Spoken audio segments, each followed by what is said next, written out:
एक बार एक बहुत ही दुखी व्यक्ति एक महात्मा के पास आकर कहता है, मैं अपने जीवन से बहुत दुखी हूँ। मैं अपनी बीवी, बच्चों और अपने परिवार को भी खुश नहीं रख सकता। मैं अपने लिए भी कुछ नहीं कर पा रहा। कभी कभी तो मुझे अपनी जिंदगी को खत्म कर देने के भी ख्याल आते हैं। आप इतनी साधनाएं करते हैं, इतनी तपस्या करते हैं, क्या आप मुझे कोई ऐसा मार्ग बता सकते हैं जिससे मैं अपने बुरे वक्त से बाहर आ सकूं? मेरा बहुत बुरा समय चल रहा है। 2 वक्त की रोटी का इंतजाम करना भी मेरे लिए बहुत मुश्किल हो गया है।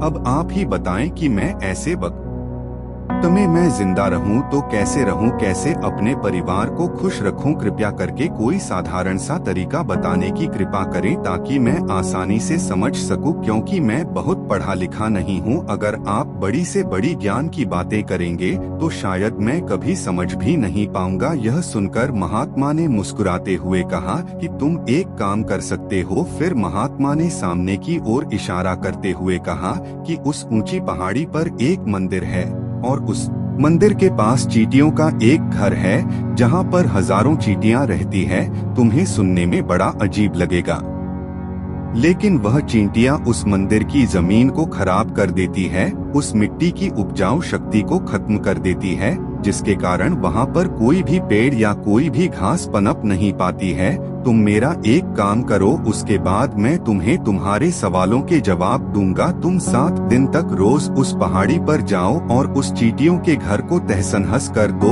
उसको तोड़ दो। जब भी तुम्हें कोई चींटियों का घर दिखे मंदिर के आसपास तो उसे वहीं पर तहस-नहस कर देना, लेकिन याद रहे घर को तोड़ने में कोई भी चींटी मरनी नहीं चाहिए। इस बात को समझने का प्रयास करते हुए वह युवक वहां से चला गया। शायद उसको कुछ समझ में नहीं आया था कि महात्मा जी ऐसा क्यों करवा रहे हैं, तो वह उन चींटियों पर अन्याय कर रहे हैं, उनका घर तुड़वा रहे हैं, उन्हें नुकसान पहुंचा रहे हैं। आखिर कौन महात्मा ऐसा करेगा? लेकिन फिर भी उस महात्मा की बात मानते हुए वह अगले दिन से ही पहाड़ी पर जाना शुरू कर देता है।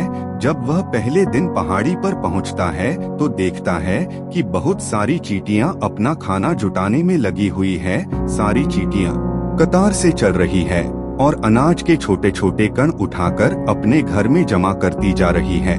यह देखकर पहले तो उस युवक का मन कमजोर पड़ गया। उसने सोचा कि यह इतनी मेहनत करके अपना घर भर रही है और मैं इनके घर को तबाह कर दूंगा तो इनको कितना बुरा लगेगा। लेकिन फिर उसने उस महात्मा की बात याद करते हुए उस घर को तोड़ना शुरू कर दिया। जल्द ही चींटियों में हाहाकार मच गया।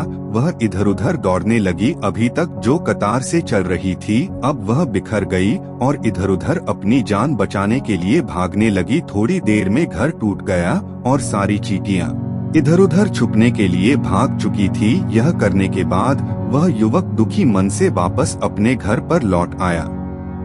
उसका मन परेशान था, दुखी था, पश्चाताप से भरा हुआ था। फिर उसने अपने बिस्तर पर रात में लेटे लेटे ही सोचा कि अब तो उन चींटियों का घर तबाह हो चुका है, अब वहां वापस जाने का क्या फायदा होगा, क्योंकि चींटियों का घर तहस नहस करने के लिए महात्मा जी ने कहा था, जो मैं कर चुका हूँ। लेकिन फिर कुछ सोचकर अगले दिन उसने फिर से जाने का निश्चय किया और अगले दिन सुबह सुबह उठकर वह वापस उसी पहाड़ी पर पहुंच जाता है। पहाड़ी पर पहुंचकर वह उसी जगह पर पहुंचता है जहां पिछले सुबह उसने उस घर को तहस-नहस कर दिया था। लेकिन वह यह देखकर चौंक जाता है कि उन चींटियों ने फिर से अपना घर उसी जगह पर बना लिया था और अब वह फिर से अपने घर के लिए सामान इकट्ठा करने में जुटी हुई थी। उस आदमी को देखकर लगा कि यह चींटियां कितनी मूर्ख है। इनको पता है कि कल ही इनका घर इसी जगह पर तबाह किया गया था और उसी जगह पर उन्होंने अपना नया घर भी बना लिया। और यह सोचकर वह आदमी हंसने लगा। लेकिन फिर से महात्मा की बात याद करते हुए उसने उन चींटियों का घर फिर से तबाह करना शुरू कर दिया। फिर से उन चींटियों में हलचल मच गई और थोड़ी देर में वह चींटियां इधर उधर अपनी जान बचाने के लिए भागने लगी। कुछ ही देर में उनका घर फिर से नष्ट हो गया और वह युवक थोड़ा संतोष के भाव से कि इस बार तो मैं अच्छी तरह से उस घर को तबाह कर दिया है, अब तो वह चींटियां यहाँ पर अपना घर बना ही नहीं पाएंगी। इसीलिए जाने से पहले उसने उस घर पर ठंडा पानी भी डाल दिया ताकि चींटियां वहाँ पर अपना घर ना बना सके। और इस तरह अपना कर्म पूरा करके वह युवक फिर से अपने घर लौट आया। आज रात में सोते वक्त फिर से वह युवक यही सोच रहा था कि क्या महात्मा यह सही काम करवा रहे हैं? क्या किसी का घर तबाह करना किसी सिद्ध पुरुष को शोभा देता है? क्या हो अगर वह महात्मा सिद्ध पुरुष हो ही ना, क्या होगा अगर वह मुझे बेवकूफ बना रहे हो? लेकिन फिर उसने निश्चय किया कि मैं अपने काम को पहले पूरा कर लेता हूँ, उसके बाद ही पता चलेगा कि महात्मा मुझे से ऐसा क्यों करवा रहे थे। और यही सोचकर वह रात में सो जाता है। अगले दिन सुबह उठकर वह फिर से उसी पहाड़ी की ओर निकल जाता है। पहाड़ी पर पहुंचकर वह उसी जगह पर पहुंचता है जहां पर उसने उनके घर को तबाह कर दिया था और वह यह देखकर खुश हो जाता है कि वहां पर कोई भी घर नहीं था, सारी चींटियां वहां से भाग चुकी थी। अब उसने सोचा कि अब मेरा रोज रोज आने का क्या फायदा होगा, क्योंकि चींटियां तो अपना घर बदल चुकी है। और महात्मा जी ने मुझे 7 दिन आने के बाद कहा था, लेकिन आज तो तीसरा ही दिन है, अब बाकी 4 दिन वापस आने का क्या फायदा होगा। और यही सोचकर उसने निश्चय किया कि यहाँ से वह सीधा उसी महात्मा के पास जाएगा और उनको यह सारी खबर बता देगा। जब वह वापस मुड़कर उस पहाड़ी से उस महात्मा की कुटिया की तरफ जाने लगा, तभी अचानक उसकी नजर एक और घर पर पड़ी जो कि चींटियों का ही बनाया हुआ था। मतलब कि वह घर चींटियों ने ही बनाया था और अब वह चींटियां नए घर में वास कर चुकी थी। यह नया घर उनके पुराने घर से थोड़ी ही दूरी पर था और जब उसी युवक की नजर उस घर पर पड़ी तो उसने सोचा कि शायद महात्मा को पता था कि यह चींटियां अपना घर यहाँ से बदलकर किसी दूसरी जगह पर बना लेगी, इसीलिए उन्होंने मुझे 7 दिन आने के बाद कहा था। और यह विचार करके वह उनका नया घर भी तोड़ने के लिए पहुंच जाता है। जब वह वहां पहुंचा तो चींटियां उसी तरह अपने कार्य में लगी हुई थी। वह अपने लिए खाना इकट्ठा कर रही थी और अपने घर में जमा कर रही थी। जब पुराना घर टूटा था वहां भी अनाज के कण बचे हुए थे और चींटियां वहां से भी अनाज इकट्ठा कर के वापस अपने नए घर में ला रही थी। अब यहाँ पर फिर से युवक का मन थोड़ा कमजोर पड़ गया, क्योंकि वह खुद भी कमजोर था, खुद भी वक्त का मारा हुआ था। इसीलिए उसके मन में उन चींटियों के प्रति दया का भाव उमड़ रहा था। उनके ऊपर उसे दया आ रही थी। वह चाहता था कि उनकी मदद करें, लेकिन वह उल्टा उनको नुकसान पहुंचा रहा था। लेकिन उस महात्मा की बात को याद करते हुए उसने फिर से उस घर को तोड़ने का निश्चय किया और उसने इस बार बड़ी ही सावधानी के साथ बिना किसी चींटी को कोई नुकसान पहुंचाए वह घर तबाह करना शुरू कर दिया। वक्त थोड़ा ज्यादा लगा, क्योंकि किसी भी चींटी को नुकसान न पहुंचने की शर्त महात्मा ने पहले ही रखी थी, इसीलिए उसको बड़ी सावधानी के साथ उन घरों को तबाह कर रहा था। लेकिन आखिरकार उसने उस घर को भी तबाह कर दिया और उस घर को तबाह करने के बाद वह बड़े ही दुखी मन से, इस बार वह पहले से भी ज्यादा दुखी था, क्योंकि उसने उनका नया घर भी तोड़ दिया था। वह उन चींटियों को बसने ही नहीं दे रहा था और वह अब अपने आप को शैतान या दानव समझने लगा था। लेकिन फिर भी उस महात्मा की बात को मानते हुए वह अपने घर पर दुखी मन से वापस आ गया। रात में सोने से पहले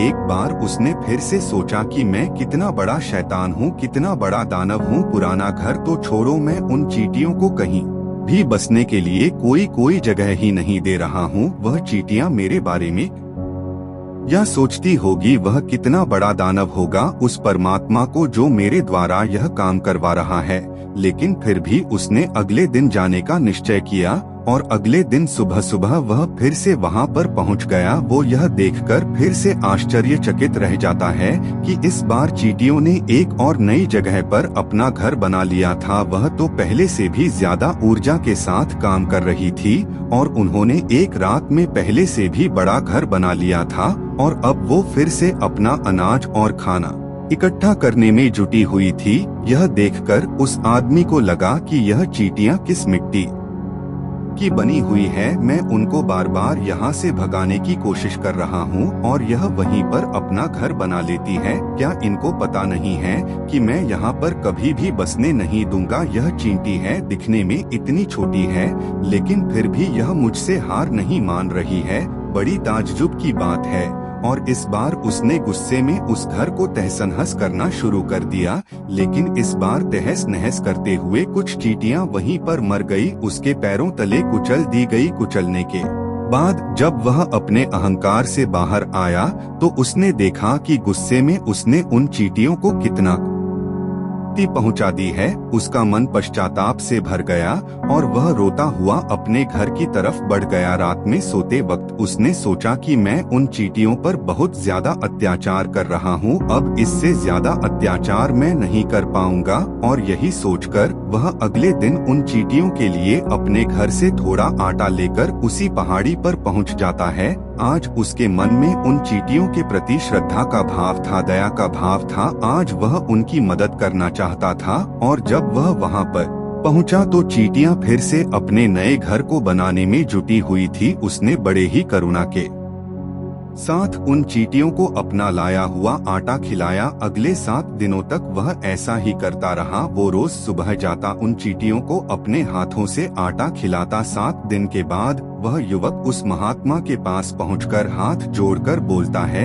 कि हे महात्मा जी, मुझे माफ कर देना। मैंने उन चींटियों का घर तबाह करने के लिए बहुत कोशिश की। मैंने उनका घर तबाह किया भी, 1 बार नहीं 4 बार मैंने उनका घर तोड़ा। उसके बाद में हिम्मत नहीं कर पाया, उनके घर को नहीं तोड़ पाया। मैं समझ सकता हूँ कि मैं आपका काम पूरा नहीं किया और इसके बदले आप मुझे तरीका भी नहीं बताएंगे जो कि मुझे मेरे बुरे समय से बाहर निकाल सकता है, लेकिन मुझे इसका कोई परवाह नहीं है। मुझे लगता है कि मैंने जो किया वह सही किया, इसीलिए मैं आपसे आज्ञा लेकर वापस जा रहा हूँ। कृपया मुझे वापस अपने घर जाने की आज्ञा दीजिए। यह सुनकर महात्मा ने मुस्कुराते हुए कहा कि अरे बेटा, कहाँ चल दिए, रुको तो सही, जलपान तो कर लो, थोड़ी देर ठहर जाओ, उसके बाद चले जाना। और यह कहकर वह महात्मा उस युवक के लिए पानी लेकर आते हैं। पानी पिलाने के बाद महात्मा उस युवक से पूछते हैं कि तुम मुझे यह बताओ कि आखिर तुम उन चींटियों का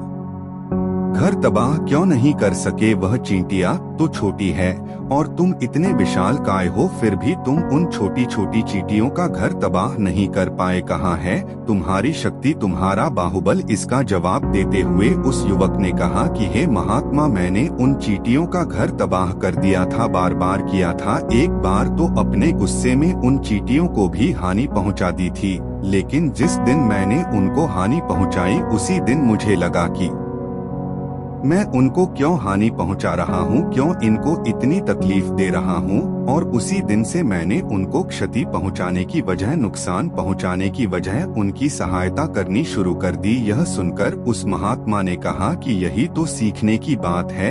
एक छोटी सी चींटी हमें जीवन का संदेश दे जाती है। मैंने तुम्हें उन चींटियों का घर तबाह करने के लिए नहीं भेजा था, मैंने तुम्हें भेजा था ताकि तुम उन चींटियों से कुछ सीख ले सको। तुम्हें क्या सीख मिली उन चींटियों से, क्या मुझे बता सकते हो। यह सुनकर उस युवक ने पूरी कहानी बयां कर दी। पूरी कहानी सुनने के बाद महात्मा ने मुस्कुराते हुए कहा कि बेटा, पहली सीख जो इन चींटियों से ले सकते हैं वो यह थी कि तुमने कितनी ही बार उनके घर को तोड़ने की कोशिश की, कितनी ही बार प्रयास किया कि उनके घर तबाह हो जाए, लेकिन वह हर बार अपना नया घर बना लेती थी। उन्होंने कभी भी हार नहीं मानी। अगर वह हार मान लेती तो वह चींटियां तुम्हें वहां पर नहीं मिलती। जीवन कार्यशील का नाम है, लेकिन हम मनुष्य 1-2 बार हार मिलने पर ही टूट जाते हैं, हताश हो जाते हैं और फिर जीवन में प्रयास ही नहीं करते। और कुछ लोग तो अपनी जिंदगी को खत्म करने को उतारू हो जाते हैं। लेकिन जानवरों में तुमने एक बात देखी होगी कि वह अपना जीवन खुद से कभी खत्म कर ही नहीं सकते हैं।